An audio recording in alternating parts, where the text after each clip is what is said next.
नमस्कार, नेपाल खोज online TV हेरेर बस्नुहुने तपाईँ सम्पूर्णलाई स्वागत छ। म लवन श्रीपाली। नेपाल खोज विशेषमा हामी विशेष व्यक्तित्वसँग विशेष कुराकानी गर्छौं र विशेष व्यक्तित्वसँग विशेष कुराकानी गर्ने क्रममा हामी समसामयिक विषयवस्तुसँग पनि सम्बन्धित रहेर कुराकानी गर्छौं। सोही क्रममा आज हामी थारू आयोगका अध्यक्ष विष्णुप्रसाद चौधरी ज्यूसँग समसामयिक थारू आयोगसँग सम्बन्धित कुराकानी गर्नेछौं। सर्वप्रथम त उहाँलाई कार्यक्रममा स्वागत गरौँ। सर, यहाँलाई स्वागत छ कार्यक्रममा। नमस्ते, धन्यवाद। थारू आयोगले अहिले तत्काल के गरिरहेको छ, यहीँबाट सुरु गरौँ न सर। अब थारू आयोग म आएको करिब 2 वर्ष पुगिसक्यो। हजुर। र भर्खरै नयाँ पदाधिकारीहरू 2 जना सदस्यज्यूहरू आइपुग्नु भएको छ। हामीले खास गरिकन अध्ययन अनुसन्धानको कामहरू केही अगाडि बढाएका छौँ।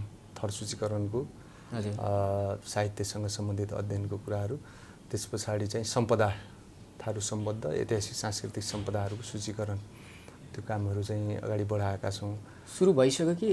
त्यो सुरु भइसकेको छ, केही प्रदेशहरूमा सम्पन्न भइसकेको छ। कुन प्रदेशमा सुरु हामीले अब जस्तो गत वर्ष नै चाहिँ हामीले यो 2 नम्बर प्रदेशमा सम्पन्न गरिसकेका छौँ र यो वर्ष चाहिँ सुदूरपश्चिम कर्णालीको सम्पन्न भइसकेको छ र यता लुम्बिनीको चाहिँ प्रतिवेदन आउनु बाँकी छ।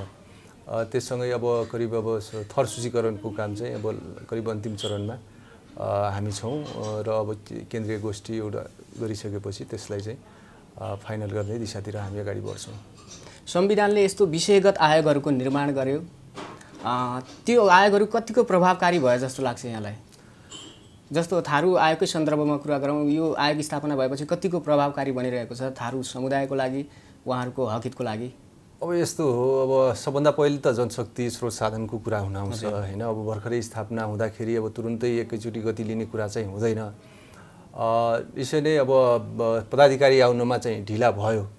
त्यसले गर्दाखेरि अलिकति व्यवस्थित छलफल र व्यवस्थित तरिकाबाट चाहिँ अगाडि बढ्नलाई केही कठिनाइहरू भएका छन्। अब निश्चय नै हामी त्यो दिशातिर अगाडि बढ्छौँ। यद्यपि यो बिचमा एक्लै हुँदाखेरि पनि केही कुराहरू चाहिँ अगाडि बढाए। मैले अघि पनि भने अध्ययन अनुसन्धानको कामहरू केही अगाडि बढेका छन्। त्यससँगै समस्याहरू पहिचान गर्ने कुराहरू हैन, अब संविधान कानुनमा भएका समस्याहरू त्यो पहिचान गर्ने कुराहरूतिर पनि हामी अगाडि बढेका छौँ र त्यो दिशातिर केही कामहरू चाहिँ भएका छन्। यद्यपि अब यो ढिलाइले गर्दाखेरि अब त्यो अहिले नै त्यो हिसाबबाट पूर्ण गतिका साथ जो अपेक्षा छ तल जनसमुदायको, त्यो अपेक्षा सहित चाहिँ पूर्णता सबै चाहिँ पुरा गर्ने हिसाबबाट चाहिँ हामी अगाडि बढ्न सकिराखेको अवस्था चाहिँ होइन। निश्चय नै त्यो दिशातिर अब अगाडि बढ्ने त्यो एउटा वातावरण बनिराखेको छ पदाधिकारी आउँदाखेरि र त्यो हिसाबबाट सबै कुराहरू। पदाधिकारीको अभावले गर्दा धेरै कामहरू रोकिएर बसेका छन्। अब यस्तो हो, पदाधिकारीको कुरा गर्दाखेरि एक्लै हुँदाखेरि निर्णय गर्न नसकिने कुरा भएन हैन। म एक्लै हुँदाखेरि पनि त्यो चाहिँ निर्णय गर्नलाई रोकावट थियो, कानुनी हिसाबबाट समस्या थियो भन्ने कुरा चाहिँ होइन। नेपालमा तपाईले अनुमान गरे अनुसार अहिले तथा तपाईको तथ्याङ्कहरूले देखाए अनुसार नेपालमा कति प्रतिशत जति थारूहरू हुनुहुन्छ? अब त्यो त हाम्रो के निर्वाचन ऐनले नै त्यो कुराहरू भनेको छ र जनसङ्ख्या 68 को जनसङ्ख्याले नै त्यो कुरा निर्धारण गरेको छ।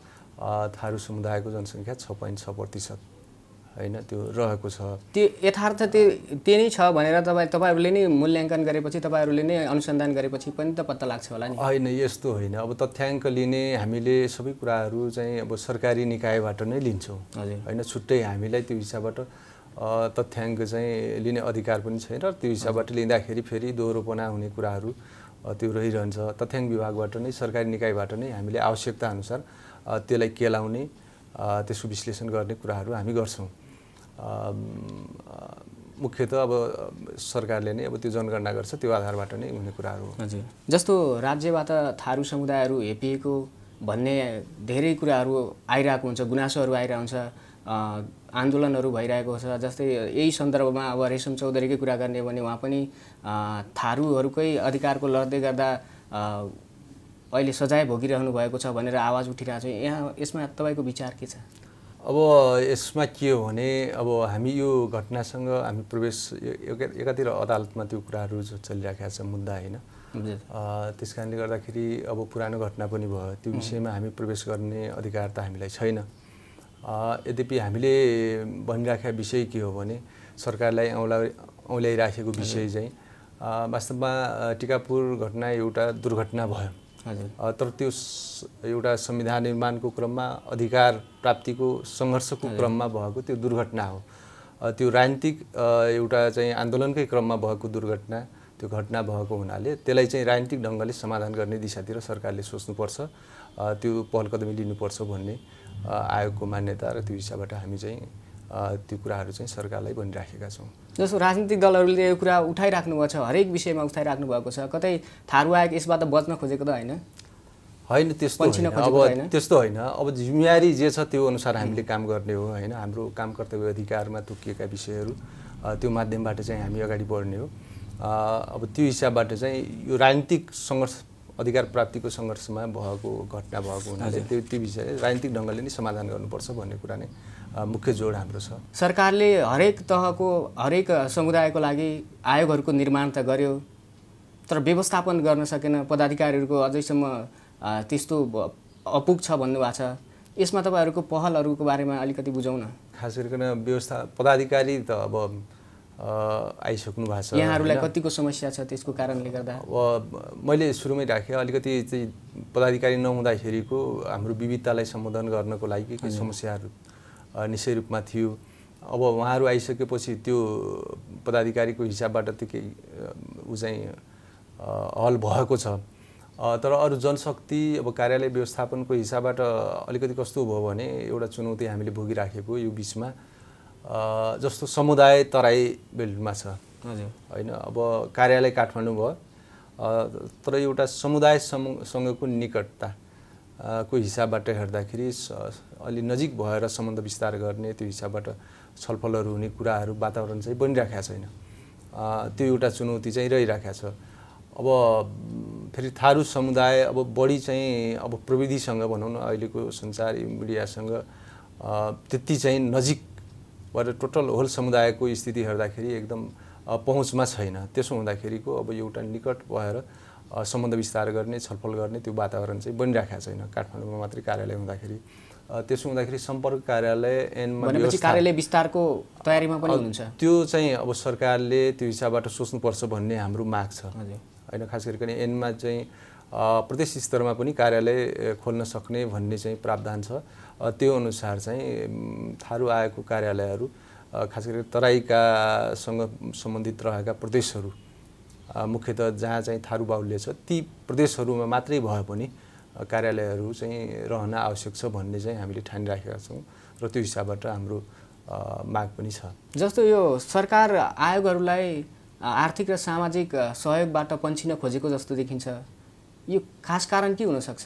अब आर्थिक अब जस्तो खर्च समायोजनकै कुरा गरौँ होइन, अब त्यो कार्यक्रमिक हिसाबबाट केही समस्याहरू चाहिँ छन् होइन। अब विगतमा त अलिकति एक्लै हुँदाखेरिको पदाधिकारी नहुँदाखेरिको ती कुराहरू चाहिँ अहिले उठिराखेका छन् होइन, उठेकै विषय हो त्यो।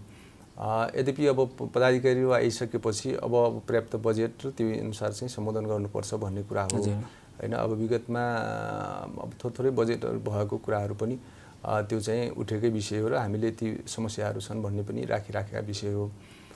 अब चाहिँ त्यो हुनु हुँदैन, पदाधिकारी आइसकेको अवस्थामा चाहिँ अब त्यसलाई चाहिँ सम्बोधन गर्नुपर्छ भन्ने हो। जस्तो आयोग बनाएरै लक्षित वर्गहरूको उत्थान हुन्छ भन्ने कुरामा कतिको विश्वस्त हुनुहुन्छ यहाँ? अब निश्चय नै अब हाम्रो एउटा के हो भने अब यसमा चाहिँ मुख्यतः थारू समुदायको जिम्मेवारी हामीलाई छ। आयोगहरू जो छ पछाडि परेका समुदायहरूको उसलाई चाहिँ हकितको संरक्षण सम्वर्धन गर्ने, सशक्तिकरण गर्ने भन्ने उद्देश्य चाहिँ आयोगहरूलाई सुम्पिएको छ, त्यो भूमिका दिइएको छ। अब यसमा पनि के छ भने अब मुख्यतः समस्या पहिचान गर्ने, त्यो अनुसारको कार्यक्रम तय गर्ने र सरकारलाई सिफारिस गर्ने होइन। अब मुख्यतः सरकारलाई यी समस्याहरू हुने यसरी जानुपर्छ भन्ने एउटा सल्लाहकारको भूमिका, एउटा समस्याहरू औल्याउने, त्यो अनुसार एउटा पहिचान गर्ने त्यो समस्या र त्यो अनुसार चाहिँ अगाडि बढ्नको लागि सरकारलाई सिफारिस गर्ने कुराहरू चाहिँ आयोगलाई दिएको छ जिम्मेवारी। अब त्यो आयोगको सिफारिसलाई गम्भीरतापूर्वक लिएर सरकारले त्यो अनुसारको कार्यक्रम तय गर्यो भने निश्चय नै यसको महत्त्वपूर्ण भूमिका रहन्छ। अब त्यो भूमिका देखिन्छ भनौँ एक ढङ्गले। अब त्यसलाई सिफारिस मात्रै गर्ने, अब सरकारले त्यसलाई सम्बोधन गरेन, कार्यक्रममा व्यक्त गरेन भने त्यो चाहिँ फेरि अब यता आयोगको भूमिका त्यति देखिँदैन। त्यसो हुँदाखेरि अब मुख्यतः एउटा सहयोगीको भूमिका, सरकारको सहयोगीको र त्यो हिसाबबाट एउटा सल्लाहकारको भूमिका चाहिँ आयोगको रहन्छ। अब यसको उपादेयता कति सार्थक हुन्छ के हुन्छ भन्ने विषय त कार्यक्रममा त्यो सरकारको कार्यक्रम नीति कार्यक्रममा त्यो व्यक्त भयो भने त्यो विषयबाट नै त्यसलाई चाहिँ देखिने हुन्छ। आयोगभित्र यति धेरै आवश्यकता हुँदाहुँदै पनि सरकार किन मौन बसिरहेछ सरकार? अब त्यो विषयमा त अब मैले अब यहाँहरूले मूल्याङ्कन गर्ने कुरा हो, मैले भन्ने कुरा भएन होइन। सरकारको एउटा प्राथमिकता अरू विषय परिराखेको होला सायद। जस्तो अब आयोगहरू त निर्माण भए तर काम भने भएको देखिँदैन। अझै पनि थारू आयोगकै कुरा गर्ने हो भने थारू समुदायले हाम्रो कला संस्कृतिको पहिचान त्यसरी सुरक्षित ढङ्गले भएन, व्यवस्थित भएन भनेर अझै पनि निरन्तर आवाज उठाइरहेकै अवस्था छ। अब त्यो धेरै कुराहरू उठिराखेका छन् होइन। अब जस्तो कला संस्कृति साहित्यको कुराहरू देखि लिएर अरू इतिहास कोही खोजबिनका विषयहरू छन् होइन। अब थारू समुदायको शिक्षा, स्वास्थ्य, रोजगारी, खाद्य आवासका विषयहरू छन्, मौलिक अधिकारका विषयहरू, संविधानमा भएका व्यवस्था कार्यान्वयनको कुराहरू होइन, समानुपातिक समावेशीकरणका विषय छन्। यस यावत विषयहरूमा उठिराखेका छन्। अब मैले अघि पनि भने होइन, हामी कार्यकारी भूमिकामा छैनौँ होइन। यी विषयहरूमा हामीले सिफारिस पनि गरिराखेका छौँ। खास गरिकन अहिले हामीले भनिराखेका विषय के हो भने समानुपातिक समावेशिताको जो अलग क्लस्टरको व्यवस्था छ आरक्षणमा अब थारू समुदायको, अब निर्वाचन ऐनमा त त्यो कुराहरू आयो, तर अब जस्तो शिक्षा, स्वास्थ्य, रोजगारीको क्षेत्रमा होइन, जस्तो अब लोकसेवाको विज्ञापन खोल्दाखेरि पनि त्यो अलग क्लस्टर भएर त्यसरी खोल्ने स्थिति पनि राखेका छैन। छात्रवृत्तिका कुराहरू पनि अब त्यो चाहिँ आउन सकिराखेका छैन। यी विषयहरू चाहिँ चाँडोभन्दा चाँडो ऐन बनेर कानुन बनेर त्यो अनुसार चाहिँ कार्यान्वयन हुनुपर्छ भन्ने हाम्रो जोड छ। त्यो अब फेरि ऐन चाहिँ हामीले नै बनाउन सक्दैनौँ। त्यसो हुँदाखेरि त्यो विषयमा हामीले पहल चाहिँ गरिराखेका छौँ, सरकारलाई घचघच्याइराखेका छौँ। सिफारिस हाम्रो तपाईँहरूले पहल चाहिँ गरिराख्नु भएको छ निरन्तर, तर सरकारले त्यसको पहल कदमी चलाएको छैन। अब त्यो सरकारले अब गर्न सकिराख्या अब कहाँ अल्झिराखेको छ होइन। कतै तपाईँहरूले पहल गर्न नसकेर पो सरकारले कार्यान्वयन गरेको छैन कि होइन? त्यस्तो स्थिति चाहिँ होइन होइन। खास गरिकन सङ्घीय निजामती ऐन बन्न नसकेर केही समस्याहरू चाहिँ उत्पन्न भएको छ भन्ने कुराहरू चाहिँ हामीले बुझिराखेका छौँ। त्यो एउटा राजनीतिक उतार चढावको प्रभाव पनि परिरहेछ। त्यो निश्चय रूपमा त्यो कुरा चाहिँ हो होइन। त्यो हिसाबबाट चाहिँ अब त्यो चाँडोभन्दा चाँडो आउनुपर्छ र त्यो वातावरण बन्नुपर्छ भन्ने हाम्रो माग हो। जस्तो राजनीतिक भागबन्दाबाट आएका पदाधिकारीहरूलाई, सदस्यहरूलाई तपाईँले कतिको क्रियाशील देख्नु भएको छ? भन्नाले जस्तो यो कुन विषयमा क्रियाशीलता? जस्तो यही आयोगभित्रै कुरा गरौँ, आयोग अरू आयोगमा जस्तो यो विषय अब यस्तो हो। अब खास गरिकन संवैधानिक परिषदको सिफारिसमा अब नियुक्ति भएको कुरा हो होइन। अब अहिले मात्रै होइन, त्यो त अब संवैधानिक परिषदले कसरी चाहिँ एउटा ऐनमा व्यवस्था भएको छ, संविधान ऐनमा व्यवस्था भए अनुसार नै त्यो सिफारिस गर्ने कुराहरू हुन्छ। अब यहाँ आइसकेपछिको त आफ्नै फेरि छुट्टै चाहिँ त्यो हिसाबबाट भूमिका निर्वाह गर्नुपर्छ। त्यो मूल्य मान्यता अनुसार, काम कर्तव्य अनुसार ऐनलाई टेकेर नै काम गर्ने कुराहरू हुन्छ। अब त्यो विषयमा अब मैले मूल्याङ्कन गर्ने भन्दा पनि अब बाहिर नै मूल्याङ्कन गर्ने कुरा हुन्छ। जस्तो बाहिर गुनासो के छ भनेपछि आयोगहरू निकममा भए, यिनीहरूले काम गर्न सकेनन्, त्यसमध्येमै थारू आयोग पनि एक छ। त्यसमा तपाईँले के भन्नुहुन्छ? त्यो आरोपलाई के कसरी लिनुहुन्छ तपाईँले? त्यो निश्चित रूपमा हामीले केही कुराहरू गरिराखेका छौँ होइन। हामीलाई दिएको जिम्मेवारी अब त्यो अलिकति कस्तो भइराखेको छ भने यो विषयलाई मैले चाहिँ आयोगप्रतिको अपेक्षा भनौँ न ठुलो छ, अपेक्षा ठुलो छ, तर सीमित स्रोत साधनले गर्दाखेरि हामी त्यो अपेक्षा पुरा गर्न सक्ने स्थिति छैन। अर्कोतिर कस्तो छ भने अब जस्तो हाम्रो ऐनमा भएको व्यवस्था अनुसार पनि बाहिरतिर त्यो बुझाइ छैन। बाहिर आम समुदायमा हामीलाई जिम्मेवारी के दिएको छ भन्ने टाइपको एउटा बुझाइ त्यो छैन। अनि जस्तो टिकापुर घटनाकै विषयमा आयोग नै आएर प्रत्यक्ष त्यो घटनाको विषयमा बोलिदियोस्, राजनीतिक आन्दोलनमै सहभागी भइदियोस्, अरू नेता जस्तो चाहिँ सभाहरूमै आएर बोलिदियोस् भन्ने टाइपको चाहिँ माग चाहिँ रहन्छ हैन। अब मैले अघि पनि अब जस्तो समानुपातिक समावेशी कार्यान्वयनको उसमा आउँदाखेरि हामीले हाम्रो भूमिका निर्वाह गरिराखेका छौँ, सरकारलाई त्यो भनिराखेका छौँ, गजगजाइराखेका छौँ कि चाँडोभन्दा चाँडो आरक्षणको थारू समुदायको अलग जो समानुपातिक समावेशिताको कुरा छ त्यो अलग आरक्षणको व्यवस्था छ त्यो हिसाबबाट चाहिँ कार्यान्वयन हुनुपर्छ भन्ने हिसाबबाट। तर त्यो कानुन बनाउने विषयमा त फेरि अब राजनीतिक दलहरूको र सरकारकै भूमिका चाहिँ रहन्छ। त्यो विषयमा त्यताबाट पहल कदमी चाहिँ हुन सकिराखेका छैन। अब त्यो पनि आयोगले गर्न सकेन भन्ने हिसाबबाट चाहिँ अर्को बुझाइ चाहिँ त्यतातिर रहन्छ। त्यसो हुँदाखेरि अब एउटा चाहिँ अपेक्षा धेरै, फेरि अर्को चाहिँ के हो भन्दाखेरि आयोगप्रतिको बुझाइको हिसाबबाट एउटा चाहिँ आयोग भएपछि सबै कुरा जिम्मेवारी यसैको हो भन्ने टाइपको बुझाइ चाहिँ रह्यो। त्यसो हुँदाखेरि त्यो विषयलाई एउटा चाहिँ हाम्रो सीमितता आयोगको काम कर्तव्य अधिकार के छ त्यो हिसाबबाट बुझ्ने कुरा र यसको आयोगको भूमिकाको हिसाबबाट के गरिराखेको छ भन्ने हिसाबबाट बुझ्ने कुरा बाट नै चाहिँ त्यसको यो अपेक्षा सम्बोधन गर्न सक्ने नसक्ने त्यो कुराहरू बुझ्नको लागि म आग्रह गर्न चाहन्छु। यो त कार्यान्वयनका कुराहरू भए, सरकारले बिस्तारै कार्यान्वयन गर्दै जाला। कार्यान्वयन नभए पनि तपाईँहरूको आन्तरिक गृह कार्य चाहिँ चलिरहेको हुनसक्छ। त्यो के हुन सक्छन् तपाईँको भावी योजनाहरू, जस्तो यस्तो गरौँ उस्तो गरौँ भन्ने खालका कुनै योजनाहरू छ तपाईँहरूसँग? अब निश्चित रूपमा त्यो हिसाबबाट त हामी छलफल गरिरहेका छौँ। बिचमा हामी छलफल पनि गऱ्यौँ र छलफलकै आधारबाट पनि हामीले ती योजनाहरू बनाइरहेका छौँ।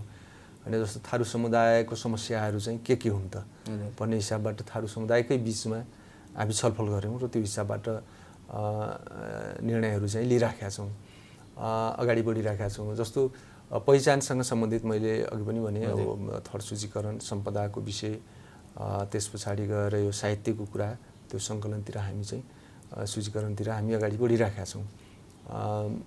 त्यो करिब अब अन्तिम फाइनल गर्ने दिशातिर चाहिँ हामी छौँ। त्यस्तो अरू चाहिँ यस्तै अध्ययनका विषयहरू विविध क्षेत्रमा छन् हैन। मागहरू चाहिँ यहाँ अब जस्तो तपाईँले अब कलाकै कुरा, यो संस्कृति हैन भिजुअल बनाउने विषयमा चाहिँ धेरै मागहरू आउँछ, तर हामीले बजेट त्यो हिसाबबाट चाहिँ नहुँदाखेरि सम्बोधन गर्न सकिराखेका छैनौँ। मागहरू हुन्छ। अर्को के हुन्छ भने जस्तो थारू आयोगले आफै गर्ने भन्दा पनि हामीलाई चाहिँ यो गर्नको लागि बजेट चाहियो भन्ने बजेट चाहियो। तपाईहरुले चाहिँ अरूलाई जिम्मा दिने कि कसो? मतलब माग त्यस्तो हुन्छ हैन। जस्तो बढी अपेक्षाको चाहिँ कस्तो देखिया छ भने अब जस्तो हामी चाहिँ जस्तो कुनै उसको नाचको अथवा कुनै संस्कृतिको कुनै चीजको हामी अध्ययन गर्छौं, तर त्यसको लागि बजेट चाहिँ थारू आयोगले दिनु पर्यो भन्ने टाइपबाट चाहिँ मागहरू हुन्छ। तर हामी बाहिर बजेट चाहिँ दिन सक्दैनौँ, हामीलाई त्यो अधिकार छैन। हामी आफैले गर्न सक्यौँ भने त्यो कुराहरू गर्ने, तर चाहिँ बाहिर बजेट दिने अधिकार चाहिँ हामीलाई छैन। अब त्यस्तो चाहिँ टाइपको मागहरू चाहिँ यहाँ धेरै भइराखेका छन् हैन। अध्ययन अनुसन्धानको पक्षमा हेर्दाखेरि अरू कामको हिसाबबाट जस्तो भाषाकै विषय चाहिँ अब मानक भाषाको बहस चलिराखेको छ, त्यो विषयमा पनि हामी चाहिँ छलफल चलाइराखेका छौँ। अब ज्ञान सिप प्रविधिको संरक्षण हैन, खास गरिकन थारू समुदायमा अब यो प्रथाहरू पनि अब गुरु बलमनसा प्रथाहरू छन् र ती चाहिँ एउटा पुरानो परम्परागत ज्ञान सिप प्रविधि बोकेर जो उहाँहरू बसिराख्नु भएको छ, अनि त्यो लोप हुने स्थितितिर गइराखेको छ।